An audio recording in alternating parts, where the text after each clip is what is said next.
seat. You can enjoy your wines a little bit, and we'll get the program started. Yes, the wine, our wine specialist will be here when the program is over.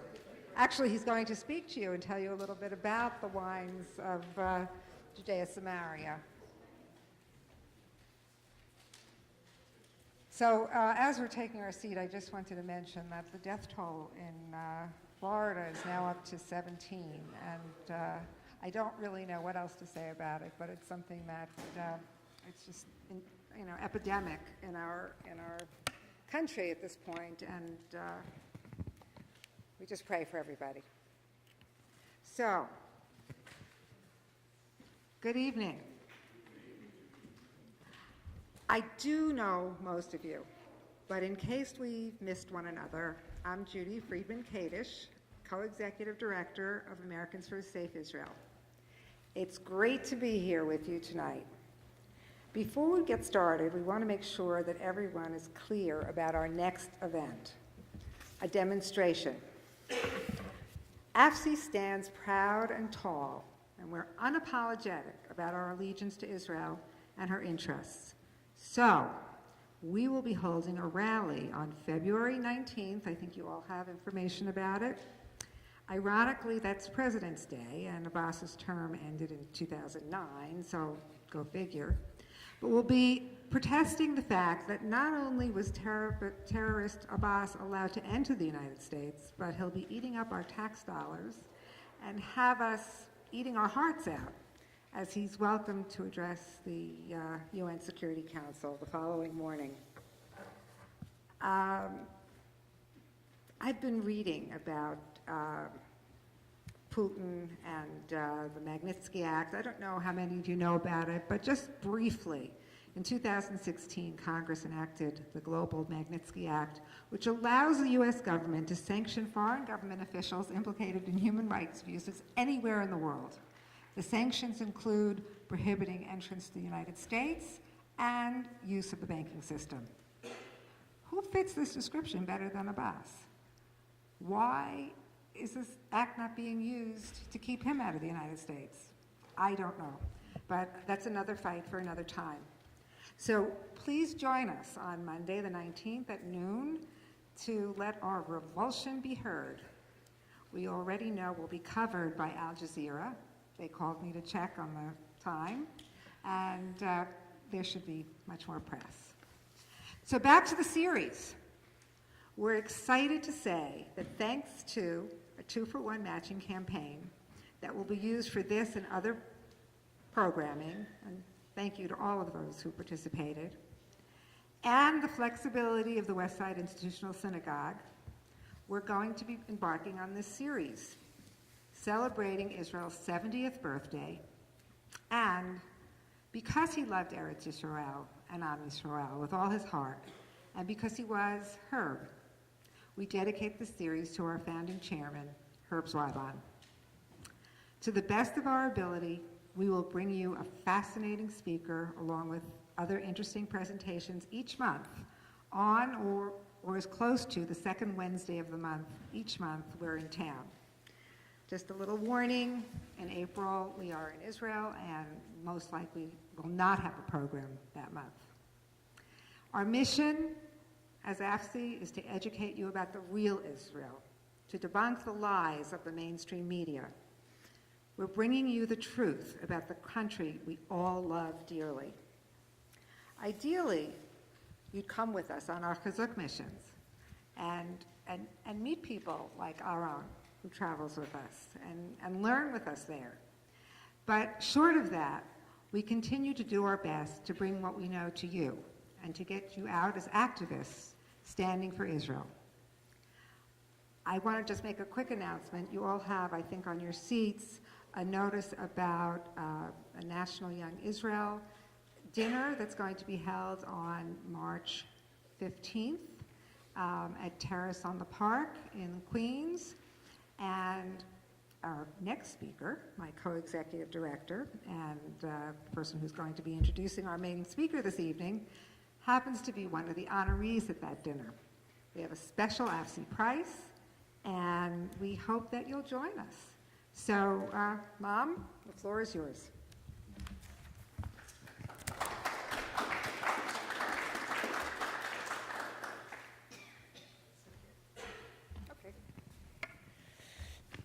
Shalom, everybody. It's always such a treat to see everybody and new faces.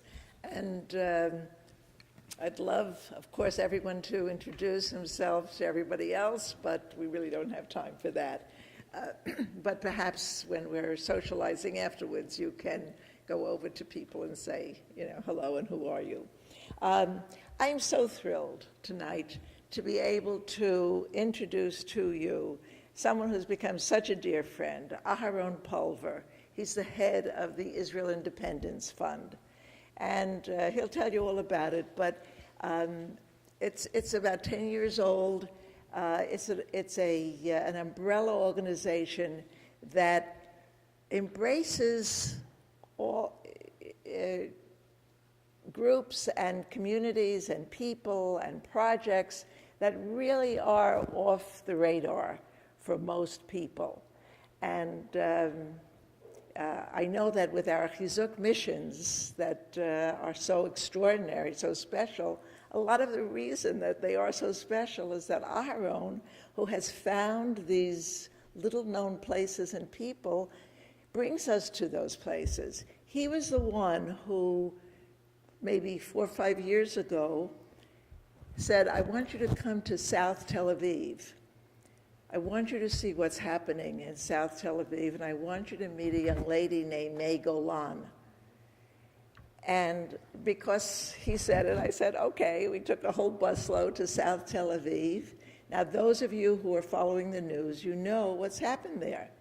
Sudanese and Eritrean illegals have infiltrated and destroyed the community. And the Israelis, the Jews who live there, are living in what they describe as ghettos, where they're afraid to leave their homes without police protection and so on. So now the government has finally done something about it.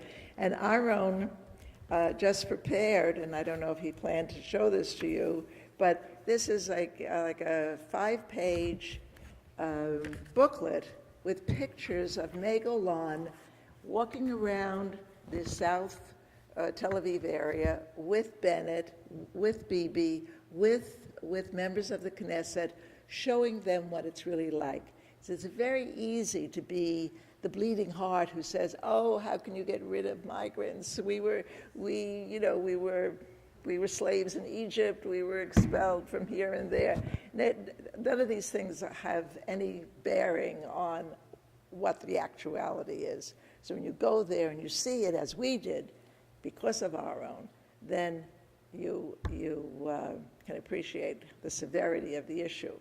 I could just go on and on and on, but fortunately, Aharon is here to speak for himself, and when he is finished, we will go right into the subject that our second speaker, Simcha Rothman, will be talking to you about, because the segue falls very naturally, and Simcha is doing some amazing work too, and of course, Israel Independence Fund is working with him. So this all is tied together. My pleasure, Aharon Pulver.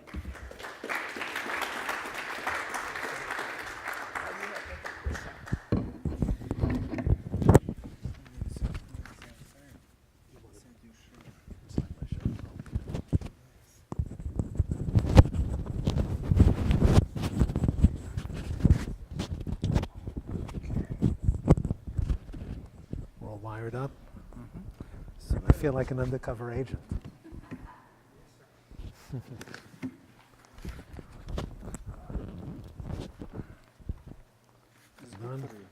It feels okay.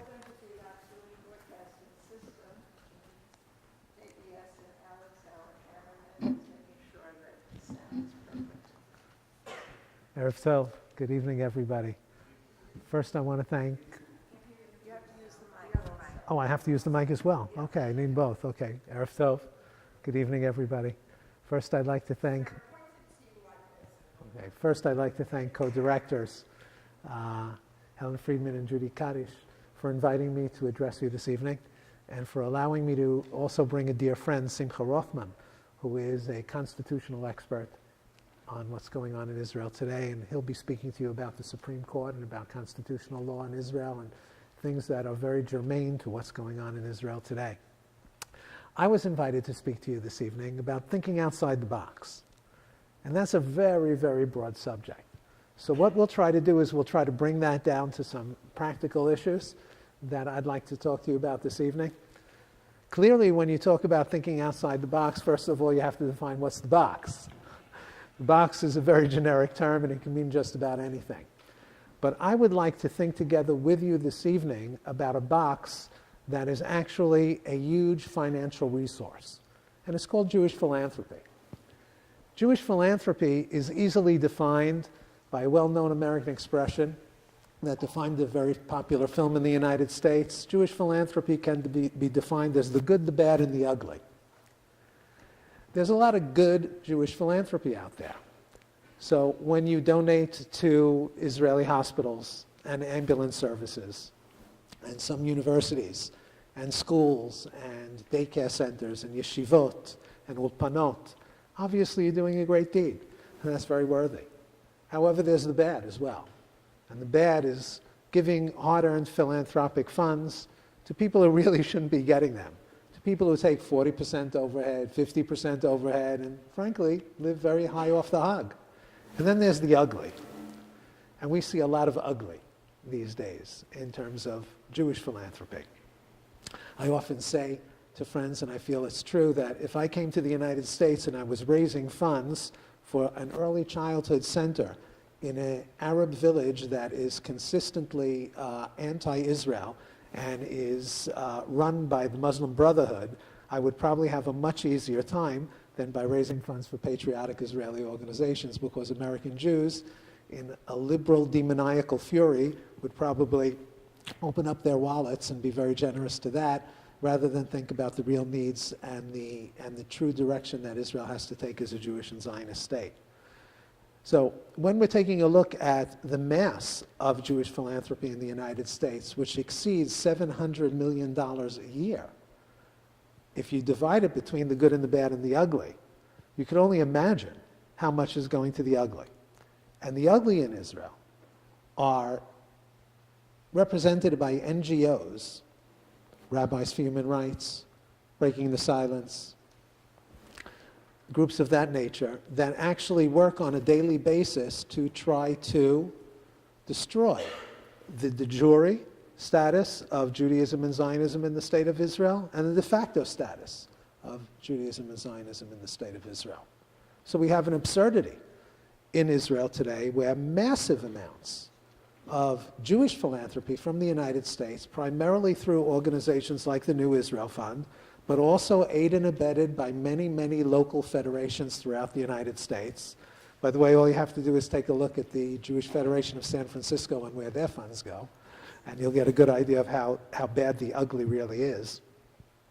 And when you take a look at the amount of funds that they are expending on seditious organizations in Israel, you would be shocked. The New Israel Fund alone pours tens of millions of dollars a year into organizations that on an annual basis appeal to the Supreme Court of Israel to change the national anthem, because it's clearly a Jewish national anthem, to change the flag, because the flag of Israel is clearly a Jewish flag, to change the state symbol, which is a menorah, because it's clearly a Jewish symbol. In fact, a lot of the ugly philanthropy that's pouring into Israel today, not only from the American Jewish community, but from our good friends in the European Union, from our good friends in the evangelical church in Germany. A lot of the money that's pouring into Israel in order to create a shift of the definition of Israel as a Jewish and Zionist state to a definition of Israel as a state of all its citizens is having an effect. It's having an effect, and it's having a very deleterious effect on the direction of Israel and what could be.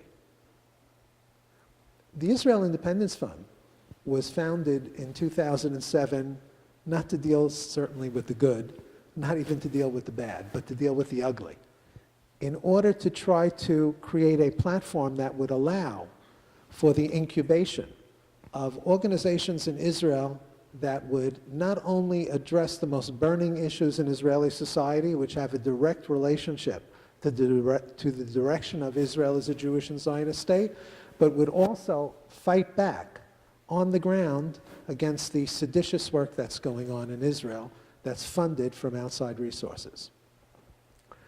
In order to do that, we created a board of directors here in the United States, and we started to raise funds, and we started to look for organizations in Israel that were not the big boys on the block, small grassroots organizations. Israel is renowned, and I'm sure most of you have read the book, Startup Nation. Has anybody not read Startup Nation? You have not read it. I highly recommend it. You haven't either. I highly recommend it. Startup Nation is a book which basically dissects Israel's success as a startup nation, Israel's success as the nation with the third most startups on the New York Stock Exchange, despite it being so small. And a lot of the success of Israel, in fact, most of Israel's success on the international scene today is due to its human resources. So when we started to look for grassroots organizations, we looked for those which are rich in human resources, rich in talent, with no ability to raise funds here in the United States. Now, when you talk about Jewish philanthropy, you must understand that Jewish philanthropy costs a lot of money. It costs a lot of money to be a player in the game. If you're a startup NGO in Israel and you're patriotic, you're not liberal, you don't want to kowtow to the liberal winds that are calling for Israel to redefine itself, you have a real problem. Most of the Jewish federations throughout the United States will throw you out the front door. They don't want to hear it. They don't want to hear about patriotism, Zionism, settlement, dirty words. They want to hear about inclusiveness. They want to hear about freedom of speech, freedom of religion, issues that are germane to our lives in Israel and important to us all. However, they're not the burning issues of the day. Israel is a constitutional democracy. Israel is a democratic country. Israel provides full civil and religious rights for all of its minorities, not so much for the majority, but certainly for the minorities. And I'll tell you about that in a moment. However, there are areas of interest in Israel that are supremely important to the direction of the state that do need addressing, and do need addressing from a patriotic perspective. So we sought out those issues. And in seeking out those issues, we discovered the depth of the problem. The depth of the problem is that due to a lack of funding, so many activists were distraught at the daunting task of raising funds in the United States, of sending people abroad, finding the money to buy a ticket, finding the wherewithal to make connections, to introduce them to people across the United States. They were afraid of even engaging in it. So they set their dreams low. They set their sights low. We've taken organizations under our wing and we said, set your sights high. You have a job to do, a critical job to do. Let's find a way for you to reach out to philanthropic resources throughout the United States, and together we will think outside the box in finding you financial resources to get the job done. And I'm proud to say that in the past 10 years, the Israel Independence Fund has been able to incubate a host of organizations that have been able to have a real impact on Israel's future. And I left all of you with informational sheets about some of them. However, I'd like to bring up a couple of issues to you tonight just to highlight what those organizations are about and why we picked them And basically that tells the story of the Israel Independence Fund and thinking outside of the box philanthropically better than anything. Helen spoke to you a moment ago about the over 140,000 illegal migrants who have infiltrated to Israel from Africa, primarily from the Sudan and Eritrea. This went on during a period of time when Israel's southern border was absolutely porous, primarily during the years when Ehud Barak was prime minister and turned a blind eye. Didn't matter to him. In fact, he might have even thought he was adding to his electoral constituency. Who knows? And the problem concentrated in South Tel Aviv. As a mass of illegal migrants poured over the border in a 6-year period, the government, not knowing what to do with these migrants, literally dumped them in South Tel Aviv, turning one of Tel Aviv's most picturesque neighborhoods into a virtual hell for the Jewish residents who were living there. And it's a virtual hell not because these migrants came to Israel as political refugees or religious refugees fleeing persecution. They came to Israel, many of them with capital in their pockets. They came to Israel with the notion that Israel is actually part of Northern Africa and that by right, this belongs to them. It's an amazing thought. It's amazing to see how other people think in such strange terms, even when it comes to the geography of the Jewish state, redefining it as part of Africa in order to suit their purposes. However, what we're talking about, in essence, is a community that's grown up in Tel Aviv that is arrogant, anti-Israel, anti-Semitic, extremely violent. They represent a hormonal volcano. Most of these migrants are young males between the ages of 17 and 40, single. South Tel Aviv, as a result of this hormonal volcano, has become the rape capital of Tel Aviv. Rapes happen in South Tel Aviv on a daily basis. I know people who have almost been raped in South Tel Aviv. Once when I took an AFSI group to South Tel Aviv to see the situation, the AFSI group was running late and they went to the right, but our guide wanted us to take us to the left. We didn't have time to go in that direction. If we had gone to the left, we would have seen an Eritrean migrant in a drunken stupor stabbing Jews. These are incidents that happen all the time in South Tel Aviv, and most of them are not reported. Most of them are not reported.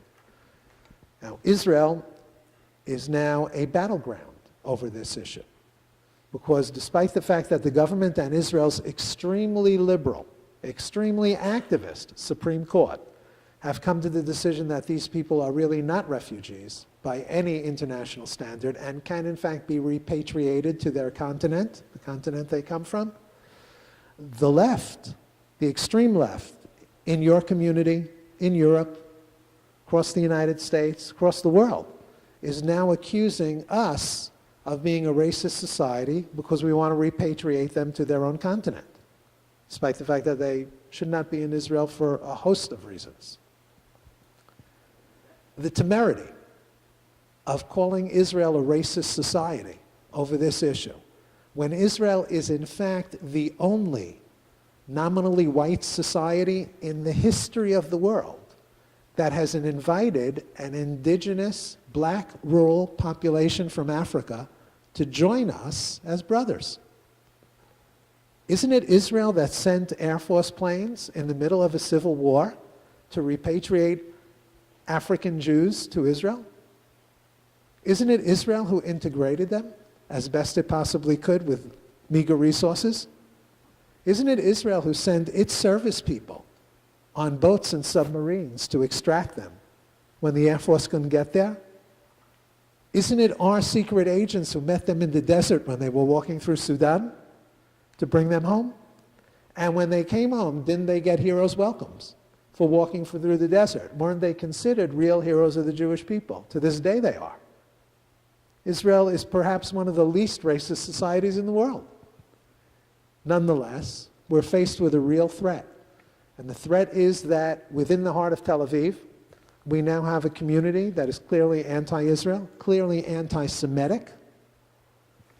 Videos that you could see on YouTube at any time will show, if these people are interviewed, the depth of their anti-Semitic opinions. In order to address this daunting task, we looked for a possible solution, and we found it. We found it in an amazing human resource called May Golan, a young woman who was born in South Tel Aviv, grew up in South Tel Aviv, a social activist, a journalist, who knew exactly what had to be done. And what had to be done was to get public opinion on the side of sanity, to get public opinion through demonstrations, through lobbying with members of Knesset, through hard, diligent daily work of appearing in the press and giving interviews and showing the true side of what's going on in South Tel Aviv. And thank God she's done it. May Golan was supposed to be here with me in the United States at this point. However, she had to cancel because she had a meeting with the Prime Minister on February 12th. A young girl from South Tel Aviv who started with no resources 5 years ago was invited to the Prime Minister's office to discuss the repatriation to Africa of illegal African migrants. And she was invited to discuss the issue because she's become an expert on the issue. Unfortunately, the government plan for repatriation doesn't cover all the illegal migrants. It only covers young males between the ages of 17 and 40 who are unmarried and don't have children that were born in Israel. However, she's working on that as well. So one of the most daunting tasks in South Tel Aviv was addressed with a relatively small amount of philanthropic support. In order to galvanize this program, we've invested less than $25,000. Less than $25,000. On the other hand, the people who are fighting the Supreme Court decision and the government decision to repatriate these illegal migrants to Africa are now spending tens of millions of dollars to try to create an illusion that what Israel is doing to these illegal African migrants who are Jew haters par excellence is tantamount to what the Nazis did to the Jews in Europe. Could you imagine? Could you imagine equating a young African migrant, a Muslim, from Eritrea in Israel, who openly says that one day this country will be his and he'll throw the Jews out, equating him with Anne Frank? Could you imagine? But it's happened. It's happened. Huge amounts of money are pouring into Israel now to paint Israel as the most racist state in the world for doing this. Needless to say, nobody talks about the reception that Ethiopian Jews got in Israel. Nobody talks about how many Israeli lives were endangered in bringing them home. Everybody talks about this. So we've been fighting on this issue for a long, long time. And with relatively small amounts of money, we've been able to make a decision. We've been able to make a real substantive change. Another issue that I'd like to point out to you that we've addressed is the radical anti-Zionist groups that work in Israel, like Breaking the Silence and like Rabbis for Human Rights, that receive huge philanthropic support from the United States, that we've literally outed by using black ops that some young men have learned when working for the Israeli security services.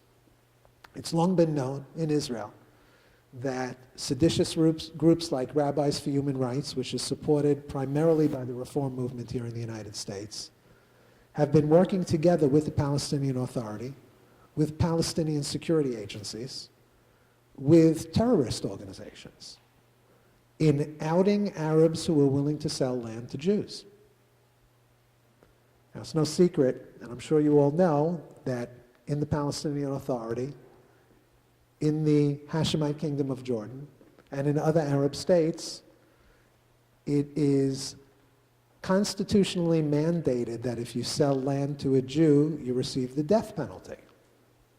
Can you imagine if Israel passed a law saying that a Jew who sold land to Arabs would get the death penalty?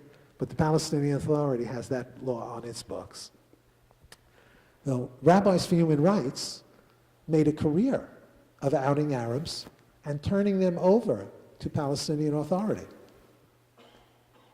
We funded a small organization called Adkan, which is made up of former members of Israel's security services who literally, using subterfuge and using black op methods, which are perfectly legal, videoed Israelis, Jews, working in tandem with the Palestinian Authority to ensure that Arabs don't sell land to Jews, that the clear and present danger to Arabs selling Jews was overriding. It also shows groups like Shovrim Shtika, Breaking the Silence, who have worked together with Arab terrorist organizations in planning violent demonstrations against Israeli soldiers. So relatively small amounts of money can make a change. I'm happy to say that both Shovrim Shtika and Rabbis for Human Rights are now well known as being virulently anti-Zionist.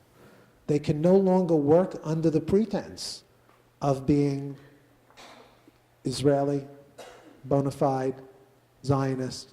They've lost the ability to operate in the dark. We've shed light on their lies, and by shedding light on their lies, we make it virtually impossible for them not only to operate in Israel with impunity, but we've also helped to shut down their funding resources here in the United States. One of the problems in philanthropy is that a lot of people who seek your philanthropy frankly lie. They frankly lie. They won't tell you the truth. They'll come to the United States and they'll say, we're a wonderful organization. Look at the good things we do. HaShomer HaTzair will come to the United States and tell you that we run a program through the Jewish agency called Masa. And through this program in Masa, we bring young Jews to Israel for anywhere between 6 and 12 months, and we introduce them to a broad spectrum of life in Israel, a broad spectrum of Israelis. We introduce them to the real Israel. We bring them into the communities and introduce them to social activists. Really? We shut down their program. We shut down their program because the first stop they made was going to Yasser Arafat's grave and laying a wreath. The next stop they made was taking young Jewish kids to Ramallah to meet with security agents of the Palestinian Authority.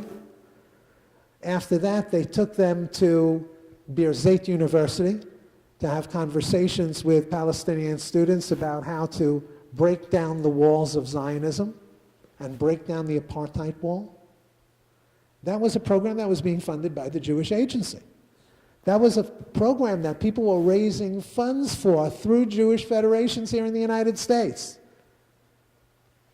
And when we shed light on it, and when we had it all filmed, and we exposed it, people were in shock.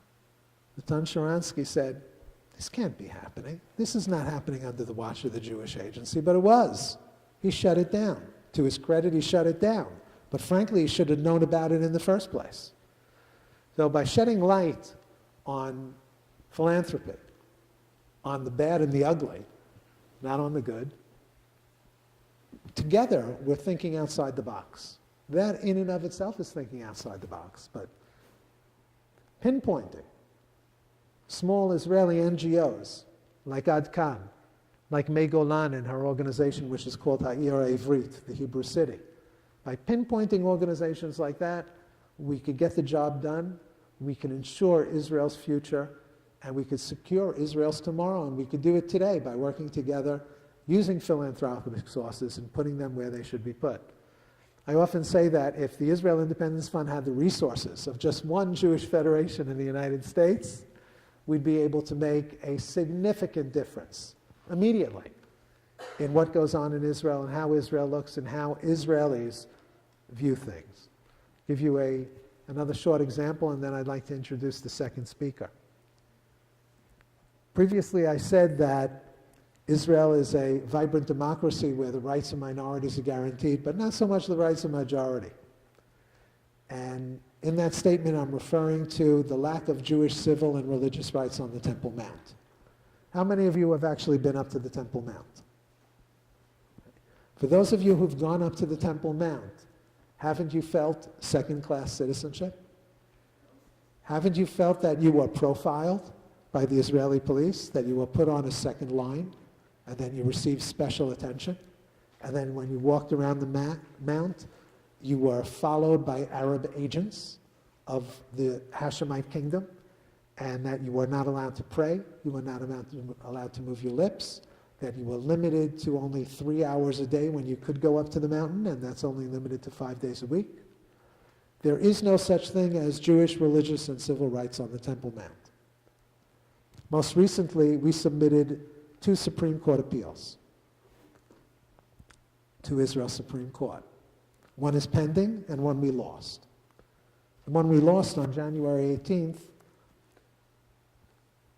demanded that the police immediately cease and desist from the illegal profiling of Jews going up to the Temple Mount. If I go up to the Temple Mount and I take off my kippah and I look like a tourist, I'll be allowed to stay on line A. And I'll go up with the tourists, and I'll be able to walk around wherever I want to walk around, and nobody will bother me. If I want to go up to the Temple Mount and cover my head as a sign of respect and not wear leather shoes, I'll be put on line B. That's profiling. And the Supreme Court, not too long ago, opined that profiling of Arab citizens for security purposes at Ben Gurion Airport was not allowable. How is it that profiling of Jews going up to the Temple Mount is allowable? Well, the police had a very simple tactic on January 18th when the appeal was heard by 3 justices of Israel's Supreme Court. They lied. They actually walked in and said, there is no second line. Doesn't exist, never existed, no line. And despite the fact that we had filmed evidence and affidavits, signed affidavits, the Supreme Court decided to go with the lie, and they accepted it, which means that it was a done deal before we walked in there. Israel's activist Supreme Court has for years been trying to replace the Knesset, Israel's legislature, as the ruling body of the country. We felt it on January 18th.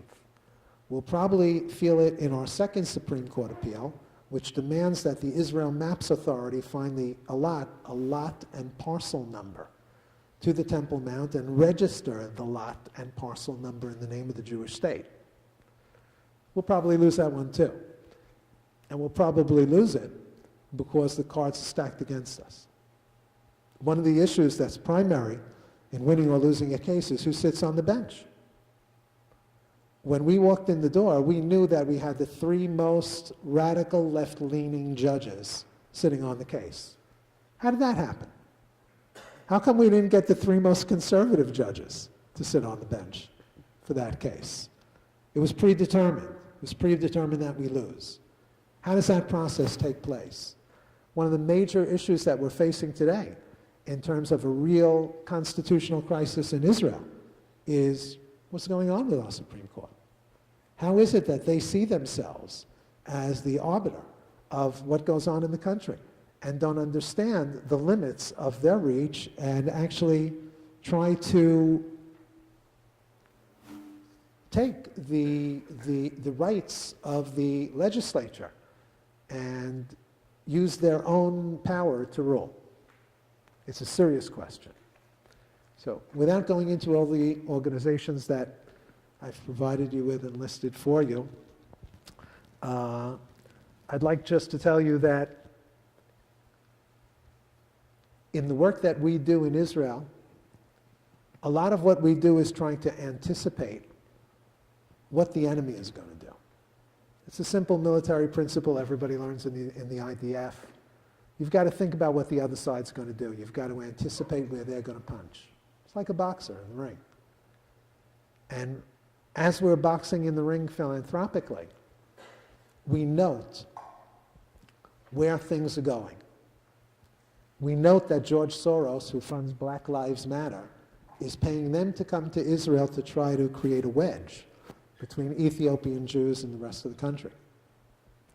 We know that there are liberal organizations here in the United States who are going to use Women for the Wall as a battering ram to try to destroy the religious consensus we have concerning holy sites, like the Western Wall, like the Tomb of the Patriarchs, like Rachel's tomb.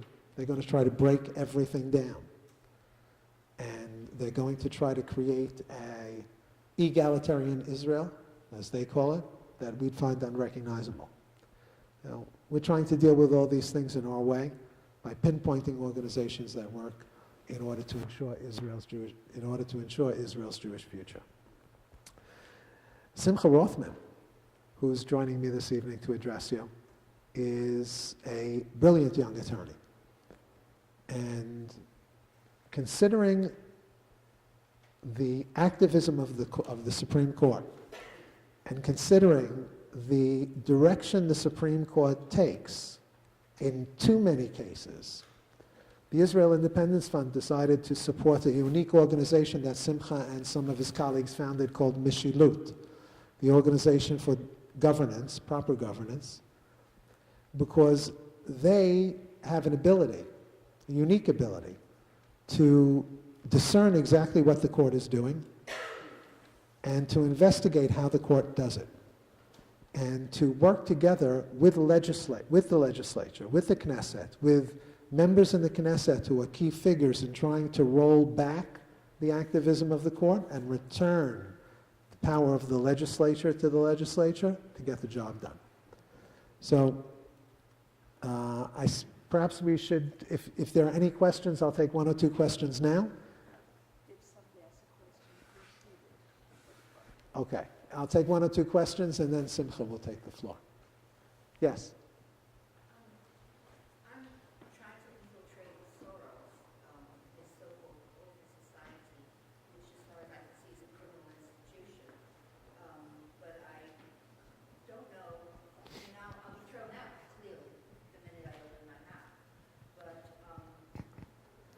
how secure is that knowledge that he's trying to send BLM to become a wedge issue in Israel? How can I kind of worm my way into saying something against that kind of thing? Because so far what I see there is illegal. So far what I've observed is illegal. And it's very funny and amusing and it looks crude. But The question- basically they're doing illegalities. The question is about George Soros and his philanthropy and how it could be infiltrated and to what extent it's legal or it is not legal. I can't address the issue of legality. I don't know whether what he does philanthropically is illegal or not legal or legal. What I do know is this: George Soros is a man who speaks about his past as a Nazi, as a worker for the Nazis, as one of the most beautiful periods in his life.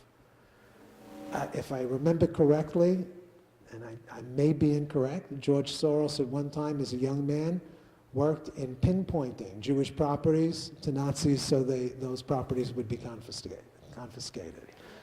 And this guy refers to that as one of the most beautiful periods of his life. So the issue of legality or illegality is to me not germane. It's morality and immorality. George Soros is one of the most immoral guys I could think of. Any way you could infiltrate and shed light on what he does would be wonderful. How you could do that, I have no idea. Any light you could shed on what George Soros does would be wonderful. Yes? I have a question. This is about hindsight. You mentioned a lot of things that Israel did on behalf of migrants. They brought in Ethiopians, etc. At a certain point, it seemed as if it was inevitable that you would have the problems that you have today. The question is about immigration to Israel and whether the problem we have today would have been inevitable. As you look back, at a certain In hindsight. years ago, Right. it seems inevitable. And considering conditions in northern Africa today, with Sudan and other North African countries, and the porous border, it's I could tell you from my perspective that what was most likely inevitable was, yes, he asked about whether it was inevitable or not that we'd be facing the problems we're facing with the migrants. And you're probably right, it was inevitable because the southern border was left porous. It should have been noted when when Ehud Barak, not a mistake really, when Ehud Barak was prime minister, he should have seen the trend. He's smart enough, purportedly, to have been able to discern that the southern border was so porous and Israel was such an attractive location to African migrants that he should have built the wall quickly. The reason the wall was built was not to stop the African migrants. The wall was built on the southern border to stop ISIS. And stopping the African immigrants was a byproduct. So it should have been addressed. That it was not addressed made the situation inevitable. Yes. Is the plan for the illegal migrants to receive money and leave the country? I haven't seen any reports on whether that's working. Is that in effect now? Is it planned for the future? If you could brief us on that. The plan that the government has proposed provides a $3,500 incentive to each migrant who leaves the country, a $5,000 incentive per person to the host country in Africa that receives the migrant, and of course the ticket's on us, in addition to all the rest of it. So the actual package is close to a $10,000 package per migrant. The financial incentive has worked to a small extent. If my numbers are not off, and they may be, but I'm not sure of the number, close to 20,000 have already left, have taken the financial incentive and left. From what date? What period are you saying 20,000? Over the past 2 years, in a non-mandatory program. So if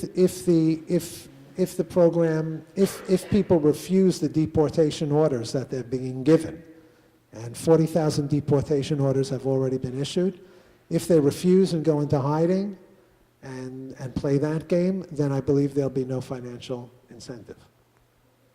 So, but the program has it could work. It could work, but in order to make things work, once we see a little bit of success, we have to keep the government's feet to the fire.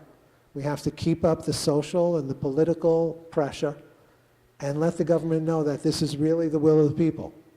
It is the will of the people. The people do not want this type of population in its midst. It can't afford it.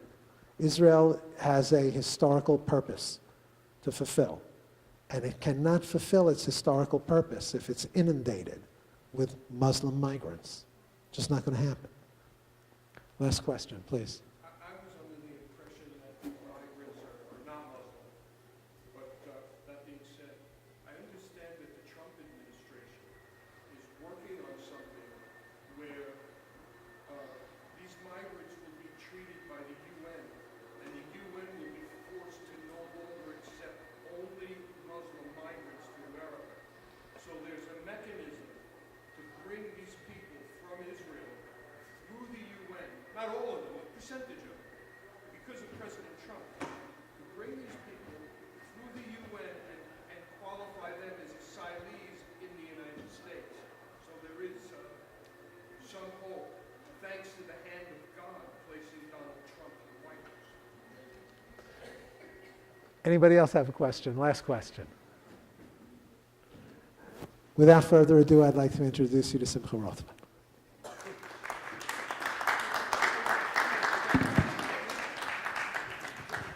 I need somebody.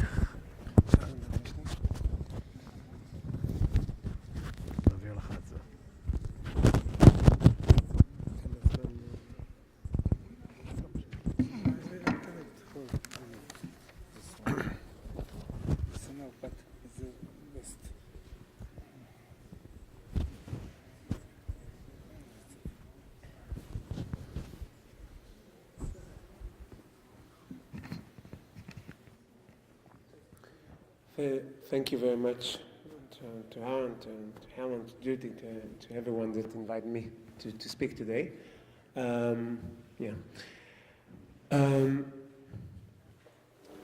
Israel is on a slippery slope. It becomes more and more Jewish and less democratic. This sentence, I don't know, who do you think would say such a sentence? Who would believe such a sentence? I am not even talking about is this true or not. This sentence was said by a former justice of the Supreme Court of Israel after the former chief justice Aharon Barak had an interview, and Ayelet Shaked, the Minister of Justice, answered him. So the Justice Matzah, former justice, was interviewed, and that's what he said. He said, Israel is going to a bad place, in a slippery slope, because it becomes more and more Jewish and less democratic.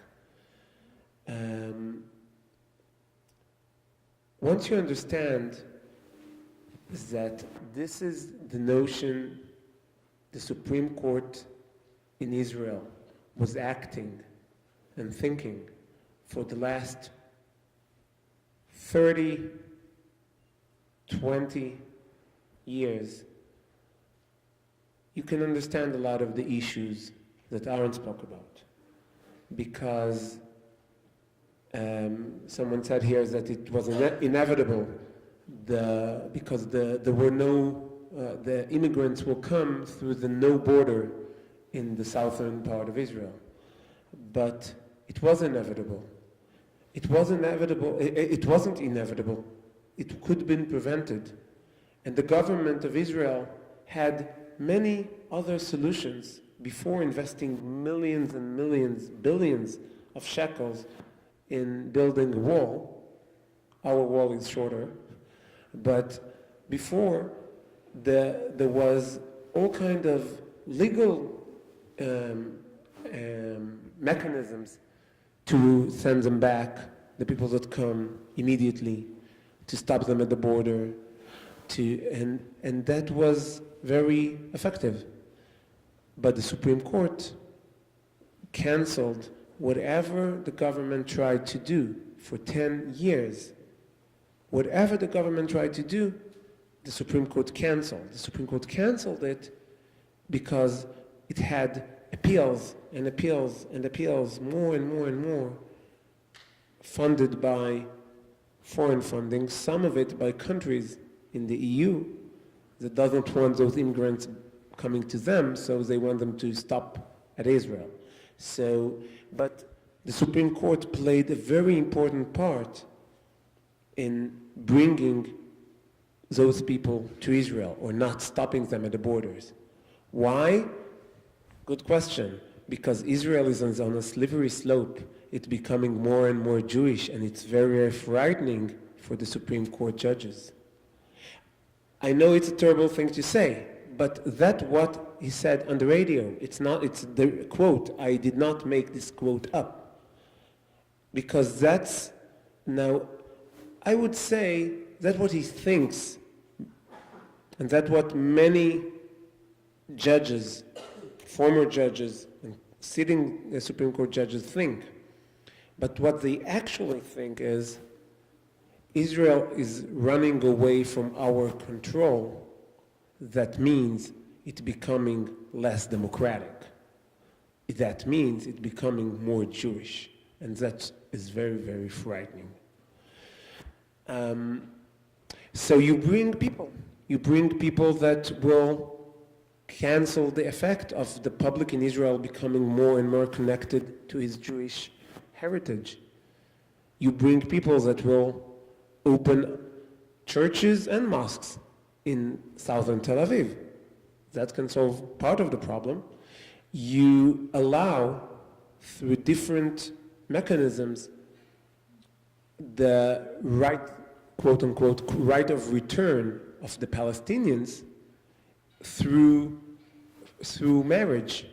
So hundreds of thousands of Palestinians become Israeli residents and later citizens through marriage. And the government tried to stop that by enacting a law, and the Supreme Court of Israel, at first it was cancelled, and then it was another discussion, and in a 6-5 decision, it holds the law that the Knesset enacted to stop this slow right of return to Israel was on a 6-5 approved by the Supreme Court. But since then, in the last 12 years, through small decisions, through case-by-case decisions, the government was forced by the Supreme Court to give more and more residency to Palestinians. And the last and most maybe outrageous decision was that the government was forced to give residency or to leave the residency to the Hamas representatives in Jerusalem. People that were residents of Israel living in Jerusalem, and then they were elected for Hamas, a terrorist organization recognized worldwide as a terrorist organization. And when the Minister of Interior in Israel canceled their residency, the Supreme Court, it was 5 different ministers of interiors from 5 different parties who did this decision, but the Supreme Court canceled it. So, and forced the government of Israel to give residency to people that were elected as Hamas representatives to the Palestinian parliament. It's absurd. And it works in I never saw anyone who cares about Israel when he heard these things, it's outrageous. So the question I always get in Israel, in the US, wherever I speak, how does the public in Israel let it happen? It's so outrageous. Why aren't you doing anything about it? And the answer is, it is hidden in hundreds and thousands of pages of ruling of Supreme Court. And people say, oh, so some smart guy sat on that and wrote, so it's probably correct. And if it's not, why don't you change the law? So they go and complain about their elected officials, they go and complain about Netanyahu, and they go and complain about their Knesset members, and they don't understand where the power is. And in Israel, we always say Israel is the only democracy in the Middle East, but when you understand really the power structure of Israel, you understand that our closest system of government that Israel is like is the Iranian regime. Because in Iran you have unelected, self-appointed guardians of the constitutions. That's what they name. The councils of the guardians of the constitution. They decide who can run and go to be elected to the parliament. They decide what law is unconstitutional and does not go by the country's core values. And they also decide what are those core values, and they have the monopoly to decide what are those core values. I was speaking about Iran. The Supreme Court of Israel is holds today the same powers. For what works for our benefit is some of in the last 3 years, after Meshilut and other organizations spoke about those issues and explained how important the appointment of judges to the Supreme Court, how important it is. Ayelet Shaked, the Justice Minister, appointed 4 better, some of them good, some of them are better than the other alternatives, judges to the Supreme Court, and later this month supposed to be 2 more, and that changes a little bit, but it's too little and too late. and I don't think we have the time to wait until all the judges will be replaced in the Supreme Court. Okay, that's the general problem. I want to go a little bit into details, so we'll see how it works. The Supreme Court of the United States has 9 judges. The judges are elected by the president and confirmed by the parliament, and also all those 9 judges sit in all the cases that come to the Supreme Court. The Supreme Court of the U.S. deals with about 80 to 100 cases a year. That's the average. The Supreme Court of Israel has 15 judges. Not all of them sits in all the cases that Aaron spoke of, that the panel, the 3 judges that will hear the case, is being determined. If it will be interesting for you, I will explain later. That's our next project, to show in research that we've done how corrupt is the system of setting the panels is. But that's beside the point. But 3 judges sit in a High Court of Justice cases, which means the cases that the Supreme Court deals directly with decision of the government. And those 15 judges are elected by a committee of 9.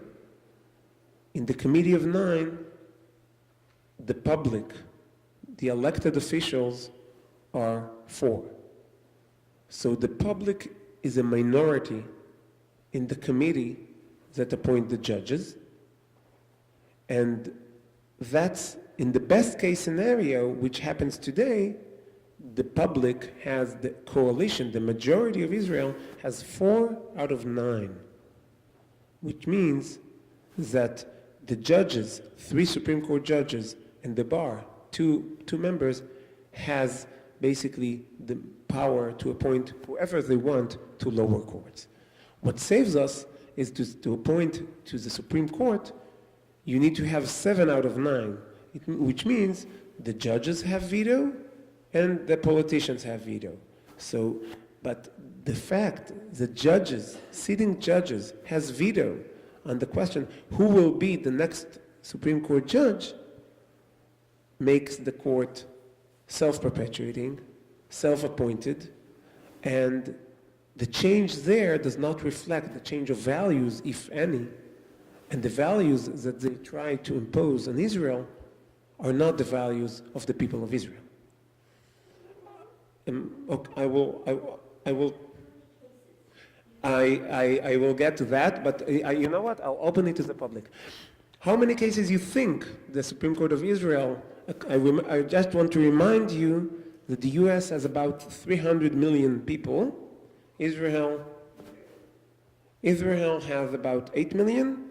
So, and Supreme Court of the U.S. has 80 to 100 cases. How many cases do you think the Supreme Court of Israel deals with every year? About 15,000. 15,000, about. But from that, but from that, most of them are. We try to find out, and the way the Supreme Court operates is very, very not open to the public, and they have no appeal, no court of appeal over them, so they basically can do whatever they want and no questions asked. But we did some research, and we did it in a very sophisticated way. You asked before how to infiltrate an organization. So we actually, in order to get and to know how much time the Supreme Court dedicate to each kind of cases, we had to put a student sit in every courtroom in the Supreme Court for 4 months. We did that because the data is not public. No one knows that, and I believe that even the judges themselves don't know that. because they have zero self-awareness how they need to act in order to know how much. We still wait to know how many cases sit on every judge to decide. No one knows this number. But so we put students in the courtroom to know how many cases and how much time the court dedicates. And the numbers are quite amazing. So in the 4 months that we checked, and we checked 4 months that were, part of them was the court is on vacation. Even when the court is on vacation, the court takes cases for High Court of Justice or criminal cases, still the court takes. So, but in those 4 months, the court had more than 200 cases as a High Court of Justice, meaning heard in chambers, in the courthouse, heard cases, more than 200 cases, and from those cases, that's as a High Court of Justice. The total number is 800, but as a High Court of Justice, Israeli citizens had 41% of the High Court of Justice time. 41% of the Supreme Court of Israel time, judicial time, was dedicated to Israeli citizens. The rest, most of it, was dedicated to Palestinians. And if you do the division by cases, not by the minutes, so it was 45% of the cases were for Palestinians, and 14% of the cases were for NGOs, mostly foreign-funded, Soros-funded, and stuff like that.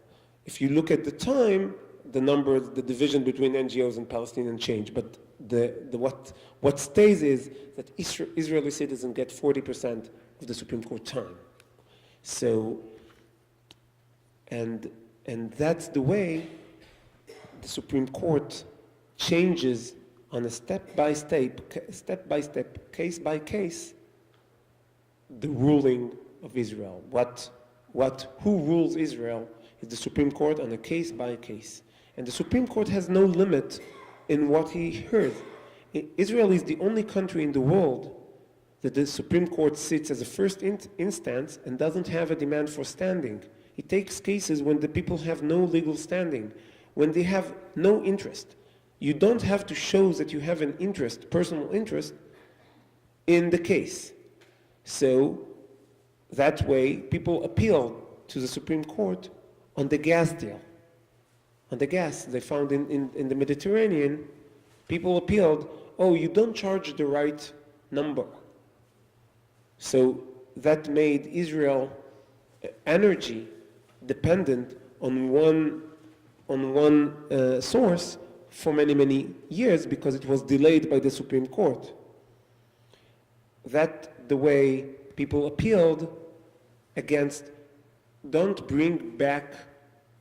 send back illegal infiltrators, because no one can ask from the Supreme Court, don't bring me back after I infiltrate, because anyone who will appeal to the Supreme Court in the US or to any court in the US and will ask the court, I am going to infiltrate the US in a month, and please don't send me back, the court will laugh and send him back. If you can't have this kind of appeal. But in Israel, you can have this kind of appeal. I want you to stop the government from sending back illegal infiltrators even before they enter the country. So it makes no sense. It really makes no sense. And so what we do at Meshilut, we try to explain to the public in Israel that it doesn't make any sense. It's harder than it sounds because I don't know if you know, in Israel we have big problems. We have Iranian planes coming at us. We have missiles targeting we have stones. So to get the public attention, oh, listen, the court is making fun of your elected officials, it's very important, but it goes in the third compartment maybe, or the fourth, of the mind of the public. So that's the main challenge we have, to reach to media, to reach to decision makers, and explain to them the problems, and explain to them, and I think that the example that I told you in the last few minutes, how it endangers the mere existence of Israel as a Jewish state. It's not something technical. So I can do it very, very fast. Just in the last year, the court decided that Israel has to return the bodies of terrorists to the Hamas, and by that taking a very important tool that Israel had to put pressure on the Hamas to bring our soldiers back and our citizens back. But the court does not care, because the court has zero responsibility on that. But he prevents the government from doing so. The court gave back, I told you about the residency to the Hamas parliament member. The court told the Knesset that they cannot make a basic law that he does not think is going according the core values of Israel. So it's like the Supreme Court will say, here, you can't amend the Constitution in a certain way because we think the Constitution should be X and not Y. I don't think that even in people would say that the court in the US is activist. I don't think the court in the US will go that far by saying you can't try to amend the Constitution to do something that we don't think is good. But in Israel, it already happened. It happened in the last year. The court cancels and ignores Knesset laws. The court made, time and again, opened the gates of the Knesset to terror-supporting Knesset members. That the basic law of Israel says specifically that anyone who is saying and supporting terrorist organizations cannot be elected to the Knesset. Some would say it makes sense that you don't want people that support terror against Israel to sit in the Knesset and enjoy the immunity of Knesset members. Some would say, no, it's a debate, but the Knesset decided and put it in the basic law that you can't sit in the Knesset if you support terror or armed conflict with Israel. In Israel today, sit Hanin Zoabi, a Knesset member, that support terror very openly. She refused to call the 3 kidnapped children. She refused to call the people who kidnapped them terrorists. And using the immunity of a Knesset member, we had Bashara and his cousin, Basal Ghatas. Bashara pointed for the Hezbollah where to shoot the missiles, was walking around in Israel freely because because he has immunity as a Knesset member. And Basal Ghatas, his cousin, was also brought in the prison cell phones for terrorists. Now he sits in jail because he was caught, but he used his immunity as a Knesset member and his free approach to the prison to bring the terrorist phones there. He wouldn't be in the Knesset if not for the Supreme Court, because the Knesset and the Knesset election committee decided to prevent him from running, but the Supreme Court canceled this decision. And it goes on and on and on. I have to say that when we started working 5 years ago, most of the people we spoke with in the Knesset, in the public, in other organizations, because we did want to know what's going on, why doesn't anyone deal with this issue, They said, it's a lost cause. It's a lost cause because the system is self-perpetuating, they self-appoint themselves. They have this mindset. This is the way the old elites of Israel that lost the election in 1977 keep their power. They will do whatever needed to hold this power. So it's a lost cause. And we didn't listen. When I say we, I mean Yuda, Amrani, and myself, that we started Meshilut 5 years ago. We didn't listen. We started working. We started telling the public, explaining the public these issues in social media and in other media, but we decided in the beginning that although it's very easy to take these issues to the political debate, you do it the right way or the left way, we prefer to take the debate to do it the right way or the wrong way. And we took the court and on its word. And we want to know why the court is taking power from elected officials. And we talk mostly about procedures. We almost never, as Meshilut, we almost never say anything what should be the outcome. We just say the court is not a place that the outcome should be determined. The outcome should be determined by our elected officials because Israel should be the democracy in the Middle East. Maybe one day not the only, but it should be a democracy. In democracy, elected officials matter. So that's what we do, and because we took this approach, we are able to work with elected officials and also with media outlets that regular right-wing conservative organization does not work with. We can work with arts, we can work with Knesset members from the left and from the right, and this, because we talk only about procedure, and this approach brought us a lot of success, because we were able to pass a law with Bezalel Smotrich, a member, some would say it's the most right-wing Knesset member in Israel, and Knesset members from Meretz and from the Machaneh Tzionii from the left. They passed our bill, our proposed bill, that judges should declare their assets. I know it's hard to believe, but judges could have, before our law passed, judges, their financial interest, no one knew what their financial interest is. So they could decide whatever they want on their financial interest, but Knesset member, every Knesset member had to put a declaration of assets somewhere. Judges know. Now, everyone who knows how the system works, in order to get something through the Knesset, if you are, I'm not giving advice on bribery, I know it's being filmed, but if you ever want to bribe a Knesset member, you need to bribe 61. Because it doesn't help to bribe only one Knesset member. You need to have 61 members of Knesset vote for your law.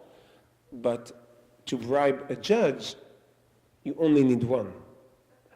You only need to bribe the judge that deals with your case, and you got. So the idea is that a Knesset member, you need to have a declaration of assets, but the judge does not, comes from the idea that judges are made from some holy material, and they are not a regular people. They are not regular people, and they can decide whatever they want. We changed that with the legislation that was voted without any objection in the Knesset, because it came from the right and from the left, and our initiative. So that's the way we work. We work in the public sphere. We work, and so this research that I quoted from you, by the way, it didn't went to the media yet. We didn't publish the outcome. We have more than what we have here, but if you want, you can look. I can give you after. But the fact that more than 40% of the court time goes to Palestinians was one of the reasons that Ayelet Shaked just initiated legislation that will take all those cases and move it to district court and not to the Supreme Court. Because while the Supreme Court is micromanaging our government and micromanaging Judea and Samaria and micromanaging every aspect of our life in Israel, people sit in prison and wait for him to decide if they're guilty or not guilty.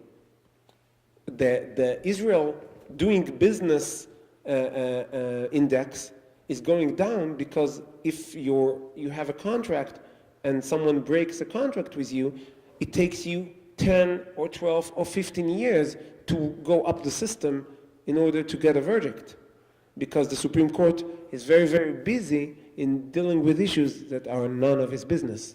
So that's an initiative by Ayelet Shaked that's also based on those numbers, on this data. Okay, so I hope I made you a little bit upset. I hope. That was the purpose. Now I will try to give you a little bit of hope. So the problems, as we said, is the court is hyper activist. It's not over activist, it's hyper activist. And at the court is self-perpetuating and self-appointed, and the judges' values are not as the values of the majority in Israel, and they look at the majority of Israel and think to themselves, oh boy, Israel is becoming more and more Jewish and less democratic, whatever democratic means. I know if the majority become more and more Jewish, okay, so be it, that's democracy. But for them, no. So, and they are afraid, and they are frightened, and they react, and they cancel Knesset laws that they don't like. So that's the depressing kind of part. So I'm going forward. And we offer legislator, we offer the public in Israel, we offer Ayelet Shaked, the justice minister, we offer hope and solutions. That's what we try to do, to build through research, through the public awareness, and through the policymakers to show that there are solutions. So one solution that we offer, and I really hope it will be, I don't know if it will be in this government or next government, and I promised Aaron that I will talk a little bit about the issue with Netanyahu's accusations that he got from the police, and this effect, so I'll go to that immediately. But I hope it will be, it's already in the Knesset, already many Knesset members voted and proposed this bill. I don't know if it will make all the way into law, this Knesset and this government, but we started 5 years ago, we have a little bit of patience, is issuing the legal standing. Israel, as I said, is the only country in the world that does not have legal standing. You don't need to have legal standing to get to the Supreme Court to issue it through legislation. That's one solution. Already our bill in the Knesset, the Likud is signed on it, the Beit Yehudi signed on it, almost all parties of coalition and some of the people of the opposition agree that that's a good idea. Another is to change the system that judges are being appointed. Ayelet Shaked does tremendous work, working the flawed system and getting the most she can from this flawed system, and she does wonders. But you need to change the system. You can't count on that we'll have Ayelet Shaked and her staff and her advisors for forever. You need to change the system in order to get good outcome. We have few ideas on that and few legislation, few Knesset members that were happy to push forward this kind of legislation. Another is by having a clear law saying that the court cannot cancel Knesset laws. That's the fact that the court cancel Knesset laws, and not based on procedure or even not about human rights issues, because again, many Knesset laws were canceled where no human rights were on the table. Were just canceled because the Supreme Court did not like the law. When you don't have standing, it usually means you don't have a human right that's being hurt. Usually, that's the case. and the court canceled Knesset laws or ignored Knesset laws, even against human rights. So it's to make a clear statement and change the law that the court will not be able to change and cancel Knesset laws will bring a solution. Ayelet Shaked has an offer on that, and also the Likud pushes another offer, and we are trying to be, because we're trying to be not partisan and not highly political, we are able to advise to many initiatives. Everyone who have an initiative on limiting the extreme powers that the Supreme Court of Israel has, we help them. And we get them to the right ideas, and we see the progress. I will go a little bit to the issue of Netanyahu's investigations, because I heard that it's interesting, and it is interesting. You can doesn't matter what you think about Netanyahu, what he did or what he didn't do. It's interesting what's the effect. So I will start with that. The basic effect was that the Tel Aviv stock exchange went up today. So apparently the investors are not so much worried. But the investigation by the police of a prime minister, and I can talk about what are the accusations and stuff like that. I don't think that's but the fact that the police are giving, basically it's a publicity stunt, because the police has no power to indict the prime minister. The police should collect the information, transfer it to the Attorney General, and the Attorney General can decide if to indict or not.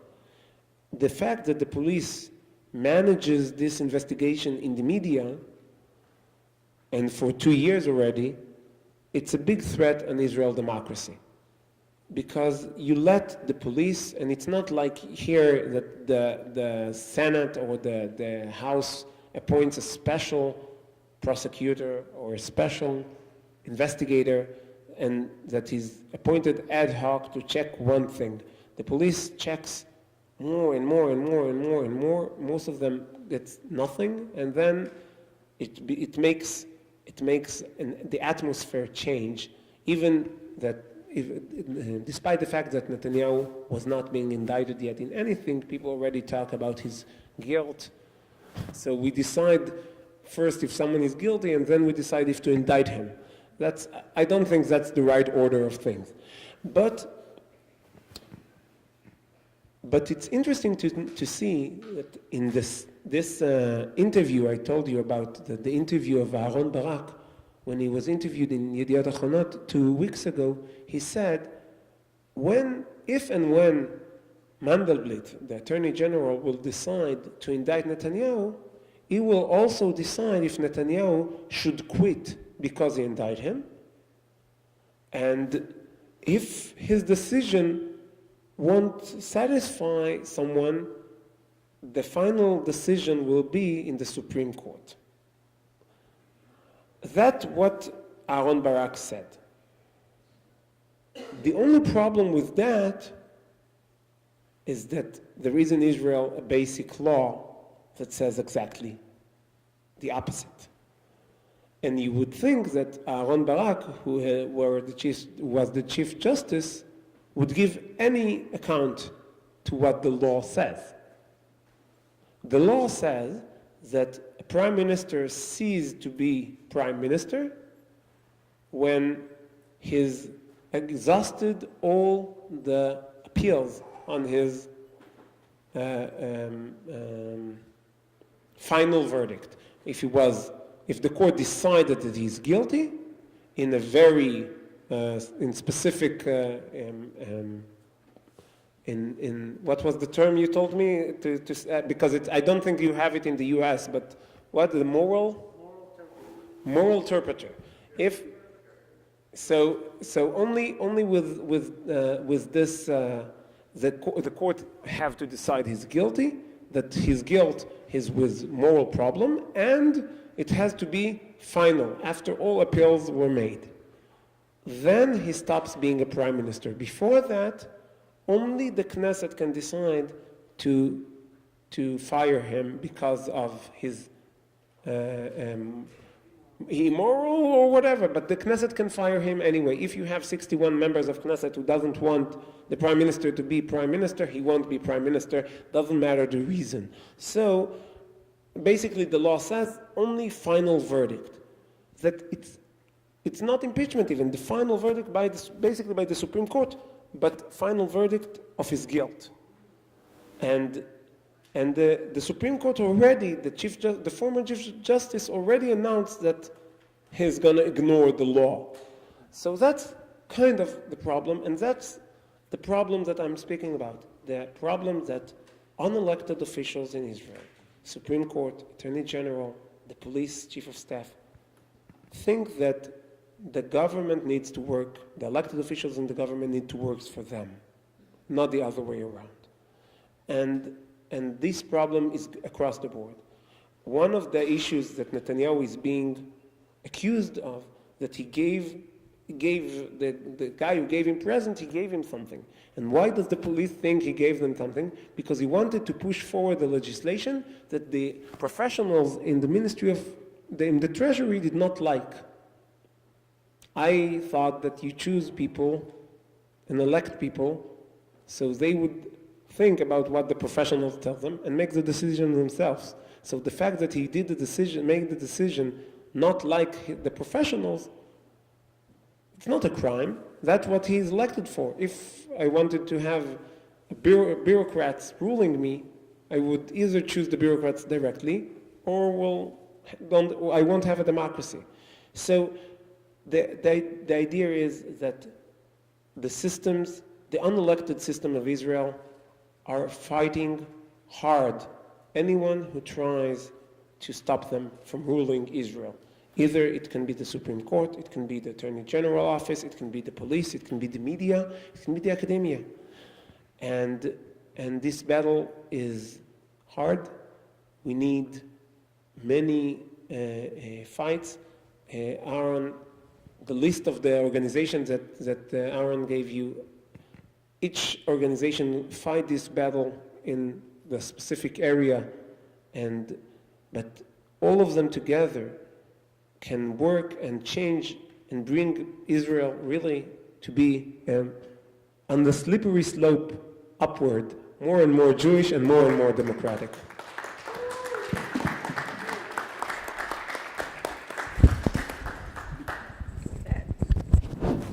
Well, we heard a very, very scholarly, wonderful presentation. Thank you so much, Simcha. And thank you so much, Aharon. We're not going to take questions now because the hour has gotten so late. But my one comment, which I must make, is that on our chizuk trips, when we travel around, we fought over to stop the Gerush from Gush Katif. We fought about Migron. We fought against the expulsion from Ofer, from Beit El, and now from Netiv Avot. And I think that you will confirm the fact that it's because of the Supreme Court, not because of what the people are asking, not because of the Likud, but because of the Supreme Court, that judgment is being made in favor of the PA and not the Jews. And this is disgraceful in the land of Israel, in the Jewish land of Israel. Just after that, Yes. that Netiv Avot, the court said that because they built illegally, it cannot be fixed. They have to be demolished because in February 1st, the same Supreme Court said that an Arab village that was built against the Supreme Court decisions can stay because it's an irreversible act and you need to think about the people. On this February. It's a new decision. The illogic and the indecency and the anti-Jewish nature of the Supreme Court is so obvious. Okay, now before we conclude, I want to remind you We need all of you to come out on Monday at noon, to the Isaiah Wall, that's First Avenue and 44th Street, to protest against Mahmoud Abbas, who's going to be present at the Security Council on Tuesday morning. So we have to make a lot of noise about this. It can't, this terrorist cannot come to this country, to this city, to the United Nations without having people say enough. Okay, and now I think we're going to have just a couple of words from our wine expert over here. And those of you who want a little more wine to finish up the evening, I think you want to come on up and say just a couple of words. And thank you all for coming. How are you guys? Chodesh Tov Adar. So we were just listening to some kind of, I hate to use the word gloomy reports. So I just want to tell you guys that I guess the month of Adar is the idea is to take everything we just heard and basically flip it on its head. I guess in Hebrew we call it v'nafochu, upside down, backwards. Hopefully the wine can help us with that. So I'm just going to tell you guys that when I lived in Israel for 3 years, I made Aliyah. Long story why I came back, didn't want to. So when I lived in Israel, I actually worked for an organization that was involved with the current defense minister of Israel, Avigdor Lieberman. And I saw kind of like from the inside everything that goes on from Israel advocacy and Hasbara. And really what I learned was that really nothing works. Nothing that the Israeli government, nothing that organizations here, I'm not going to name them, some of them are here, some of them are based in Israel, some of them are like Gam Bagam. Nothing works. Because why doesn't it work? Because we see what happens on campus, we see what's going on tonight. I love you guys, but most of the crowd here is 50 and over. I'm 37 years old. I'm the youngest person here, besides these two guys right here. I don't know, and you guys are not Jewish, right? Okay, there we go. Anyway, so, yes, yeah, further away, sorry. Okay, I'm eating the mic, that's fine. Okay, almost, okay, so, hatzlacha to you. So what I learned, what does work? What works is wine. I'll expound on that a little bit. 2.5 years ago, I started a company called, the original name was West Bank Wines. I'll tell you why I chose the name and why I changed it, why we changed it. Now the company is called Heart of Israel Wines. The original intention was to take wines that are already here in the United States, that are being brought from Judea and Samaria, and to spread them around in places in the United States where they're not, which is basically every other 95% of the country, where Jews are not, and kosher, the kosher scene is not. We're also going to bring in wineries, small boutique wineries from Judea and Samaria that have never been in the States. So the purpose of this was, if you guys look at every winery, you have Har Bracha, you have Beit El, you have Hebron, you have Psagot, you have Shiloh. This is basically the cradle of Jewish civilization. We are now witnessing a return of the Jewish people, not only to our land, but a return of the Jewish people back to the heartland, and we're basically living prophecy. I actually have a meme on if you guys go to my Facebook page, I just put it up again the second time. It says, hey BDS, fulfilled prophecies doesn't care about your feelings. I guess I heard like Ben Shapiro, facts don't care about your feelings. Facts on the ground don't care about your feelings. The facts on the ground are that there's a bunch of people making wine in the heartland of Israel, in the cradle of Jewish civilization. Shiloh, a place like Shiloh, this was the capital of Israel for 369 years, or I guess before there was a political capital, it was just the home of the Mishkan, the home of the temple, tabernacle. We were a place like Beit El, the story of Yaakov. How do you know a people are indigenous to a land? How do you know that? You know that if you ask any anthropologist, how do you know people are indigenous to a land? Because they have stories that they've been telling about that land, every nook and cranny, every I guess, rock, tree, and river for thousands of years. It actually doesn't even matter if the story is true or can be corroborated. It just matters that the story has been told for thousands of years, and we've been telling those stories. And every single winery you guys have tonight, you have Gush Etzion, Beit El, Shiloh, Psagot, Hebron, Jerusalem, there's stories connected to those wineries. These are things that are undeniable. To the point where I have a friend who actually found me on the internet. His name is Ian McGonigal. He's an anthropologist in Harvard University. And he went to some of the wineries and he actually met with the winemakers. He had the wine. He actually kept Shabbat with one of the winemakers in Beitel. He even told me he was proud to keep his first Shabbat. I'm like, dude, you're not a Jew. He's like, I don't care. I think he's going to be a Jew soon. I'm like, these guys over here. So this guy's giving lectures to his fellow anthropologists, and I went to one of his lectures in Cambridge, in Harvard, and I sat there and I watched this guy just talk about the wineries. He called the lecture Grapes from Zion, wineries of Judea and Samaria or the West Bank, whatever.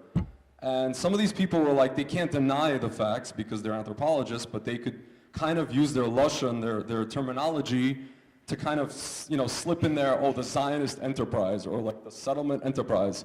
And I kind of kept it to a minimum. I was sitting there, and because these guys weren't really getting too political. They're anthropologists, after all. They're scientists. But when I was in Israel recently on a business trip, he messages me. He was in New York. And he's like, hey, man, I want you to come back to Cambridge, and this time I want you to bring some wine, and I want you to do a tasting/lecture like the one I'm giving you guys tonight to 21-year-old undergrads. So now we're getting into Hasbara. Now we're getting into Israel advocacy. My friend told me, listen, I hope they let you in. Just students of Justice Palestine, I told them, listen, I hope they let me out. They might barricade me, God forbid. So, and just to kind of further my point, one of the winemakers, some of you guys had the wine Har Bracha, he did, his name is Nir Levi, he went so far as to open a store, like a company store, official winery store called Har Bracha Winery, with cheese and chocolate in the heart of North Tzfon Tel Aviv, on Ben Yehuda and Nordau Street. He had it open for a year and a half. It didn't go so well, not because it was a bad idea, just the execution was a little bit off, but he had people coming in there, we're talking about Tel Aviv, leftists, Smolanim, coming in. They come in and they're just like, what is this? He's like, have some wine, have some cheese, have some chocolate. So they have the wine, they have a couple of glasses already, they're nice, they're good. And then they're like, where's this from? He's like, this is from Har Grizim. Where's Har Grizim? Because they don't know. He's like, it's in the Shomron, next to Elon Moreh and next to Nablus, aka Shechem. They're just like, what? And some of them walk out, and some of them they're like, okay, this is wonderful, so let's have a conversation. So now we're getting somewhere. Now we're taking the idea of Adar, we're flipping the script on its head, and now we're getting somewhere. I hate to say it, it's a lowest common denominator. We're giving people wine, we're getting them a little bit, easy, and we're talking to them. And we're talking to them, not just talking to them about politics and but we're talking about the cradle of our civilization, the authenticity of who we actually are. Which is, I'm sorry to say, not Tel Aviv, not Haifa, not Eilat. For those people who live there, wonderful, beautiful. But we're talking about the cradle of where we're from. We're talking about Hebron, we mentioned today. We're talking about Har Bracha, we're talking about Beitel, Shiloh, Susia, one of the oldest shuls in Israel. Nobody knows about this. It's a beautiful tourist attraction. If you guys go to Shiloh, there's stuff for kids, there's stuff for everybody. It's like an amusement park at this point. It's actually kind of sad almost to look at it, because it's turning into, they're making it into a tourist attraction as opposed to just a heritage site. So this is what it's all about. This is our business. Guys, if you want, go to Heart of Israel. Our website now is heartofisrael.wine. We paid a little bit extra to get the top level domain, not .com, but .wine, just so people know that we're the wine industry, and you can find out all the stuff about the wineries, the heritage. There's beautiful graphics there. Check out our Facebook page, Heart of Israel Wines. Recently, I just want to let you guys know, we did an event with Amichai Luria of Shiloh Winery. He's a good friend of ours here in Brooklyn. Actually, it was a couple of days ago, Motzei Shabbos, and this was the first event of its kind. We're actually, we're not a big distributor. We're not a big, gigantic monstrosity of a company. There's another giant company that brings them into the States. Some of you may know it. But I think we were the first ones, myself and my partner Yoshua Wirth, to do such an event, and I really hope to do more events like this. Again, if you guys want to stay up to date on these events, please go to the website, social media. Thank you for coming out. Have some wine. And one final word. Aharon didn't, he mentioned a few numbers. Something costs 25,000, something costs another amount, whatever. Obviously, the Israel Independence Fund needs donations. Obviously, groups like Meshilut need funding. Anyone who would like to participate in that, you can write a check to AFSI, designated for Israel Independence Fund, for Meshilut, whatever. We will be very happy to pass it along, okay? And thank you again for coming. There's still some wine left. Have a good time. And see you on Monday. The next meeting should be the second Wednesday in March. Well, we have the